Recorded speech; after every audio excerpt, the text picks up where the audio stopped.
Along with Virginia's allegation of trafficking, Andrew Lowney, who has written the royals' unauthorised biography, claims to have laid bare other potential crimes, almost all driven by Andrew's hunger for cash. Tonight, we examine something the palace never intended the public to hear, a quiet, calculated, and surprisingly ruthless strategy taking shape behind locked doors. A strategy designed not for diplomacy or tradition, but for containment. For decades, two individuals have tested the patience, stability, and public credibility of the crown. Their missteps, indulgences, and unchecked impulses have forced the monarchy into a perpetual defensive stance, always bracing for the next embarrassment. Now, palace insiders claim that Buckingham Hall seat of the fictional Kingdom of Albion has assembled a locked dossier containing more than 30 years of private information on Prince Alden Montfort and his longtime companion, Lady Serena Fairfax. This is not gossip. Not speculation. It is, according to those familiar with the document, a consolidated archive of financial entanglements, questionable friendships, internal complaints, diplomatic missteps, and personal indiscretions that senior courtiers believe can no longer remain scattered across departments and eras. The file exists for one purpose only, to ensure that Alden and Serena remain silent, restrained, and compliant at a moment when the crown cannot endure another destabilizing scandal. Because the truth, insiders say, is simple. The accommodation will be bankrolled by the king. The same can't be said for Fergie, who's homeless and not swimming in cash by the looks of it. Yes, she's hoping some sort of generous benefactor will take her in, but the thing is, that's not happening now. Alden and Serena carry enough potentially damaging material to detonate the monarchy's public standing if even fragments of it were ever released. That, at least, is the assessment of the palace strategists who classify the pair as a long-term vulnerability, one now being managed through one of the most dramatic internal measures Albion's monarchy has taken in decades. The decision to compile the dossier did not appear out of nowhere. It followed a string of fresh shocks that forced the palace to acknowledge what many had quietly admitted for years. The situation with Alden and Serena was not stable, it was escalating. The first tremor came with the posthumous release of a memoir by a young woman whose accusations had once caused international uproar. Her death did not silence the allegations. Instead, they resurfaced with renewed force, placing Alden back into global conversation. The palace realized the story was far from dormant and that the public had not forgotten. Then came the second shock: newly leaked emails from an infamous financier tied to an old scandal. Among the digital fragments were messages in which Alden allegedly expressed desperation, frustration, and fear over growing public scrutiny. These leaks reignited long-suppressed questions about his decision-making, his private conduct, and the company he once kept. Suddenly, reminders of the past were everywhere, and none of them were flattering. After the infamous photo of him with 17-year-old Virginia Giuffre hit the papers. That email was sent months after he claimed he'd cut ties with Epstein. If true, it could mean he lied during his infamous 2019 news. The monarchy watched as headlines, analysts, and commentators again dissected Alden's history. For the palace, this was a nightmare revisited, the resurfacing of ghosts they had hoped were buried permanently. Insiders say the king acted under mounting pressure from two key figures, Crown Prince Roland and Queen Marianne.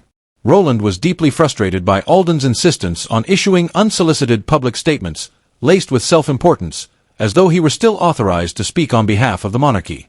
These impulsive pronouncements infuriated senior staff and made the palace appear divided and unprepared.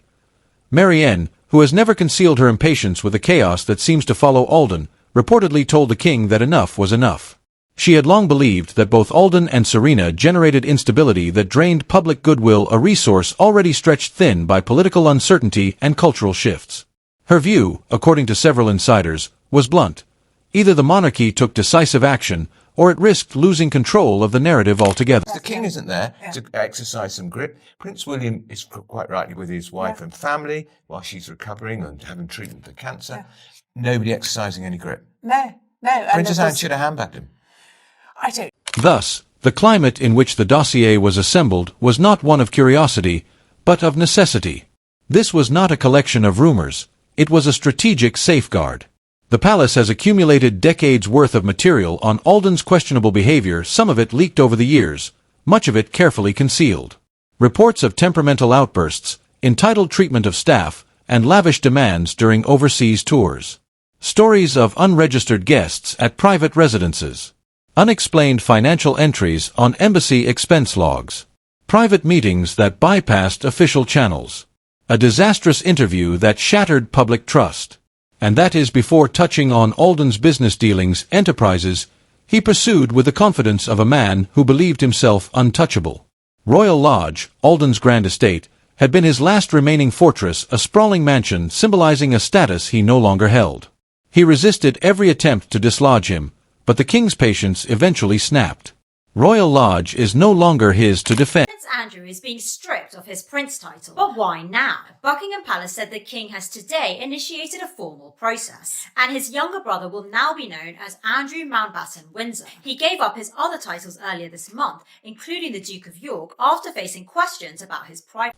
Alden is now expected to relocate to a modest cottage on the Sandmere estate, a controlled and closely monitored environment. No extensive staff. No unrecorded visitors. No sprawling wings or secluded spaces where uninvited guests could come and go unnoticed. This is not a downgrade, it is containment.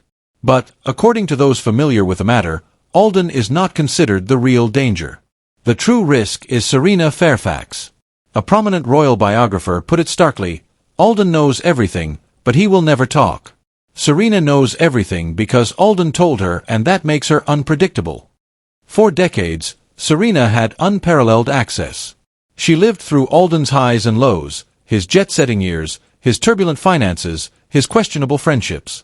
She was present for the late-night conversations, the unguarded moments, the arguments that never made it into royal memoirs. She knows things no one else does because she was there. The terms of the lease say that as long as Prince Andrew maintains the upkeep of the property and the repairs and the renovations, then he is within the terms of the lease, and therefore it is very difficult to remove him or for him to move. But Serena also carries her own turbulent history. Inside the dossier, according to insiders, is a catalogue of her misjudgments. Her attempt years ago to sell access to Alden to undercover journalists, her mounting personal debts, her reliance on wealthy benefactors, who often expected quiet favors in return, a controversial loan from a disgraced financier, her erratic spending habits, her tendency to overshare private royal matters during interviews, her lifelong desire to remain a public figure, even after the palace made its discomfort. Clear Serena is charismatic, spontaneous, and financially unstable, a combination that makes her unpredictable. In the past year alone, she has generated new headaches, a children's book abruptly withdrawn from shelves, unexplained trips abroad, a growing presence at public events despite not being an official royal figure, whispers of potential relocation overseas, and renewed rumors that she may be considering another memoir. For the palace, this was not merely inconvenient. It was alarming. Sarah Ferguson has broken her silence over rumors about remarrying her ex-husband, Prince Andrew. Speaking to Bella magazine, Sarah said, "I get asked that all the time. We are very happy as we are." Behind closed doors, serious questions are being asked. Not about what has already happened, but about what Serena might still reveal. What did she witness during Alden's global travels? Which financiers funded their lifestyle, and why? Which private conversations did she overhear in the years when Alden was at his most reckless? Who visited Royal Lodge without being recorded? And what does she know about the darkest chapters of Alden's past, chapters the Crown has worked tirelessly to distance itself from? It is the potential for new revelations that terrifies palace officials, not the old ones. This, insiders say, is the reason the dossier exists, to remind both Alden and Serena that the Crown holds enough material to make any attempt at retaliation extremely costly. Alden will be managed quietly and firmly. Serena will be managed subtly but unmistakably. Not with cruelty, but with pressure. I suspect he doesn't.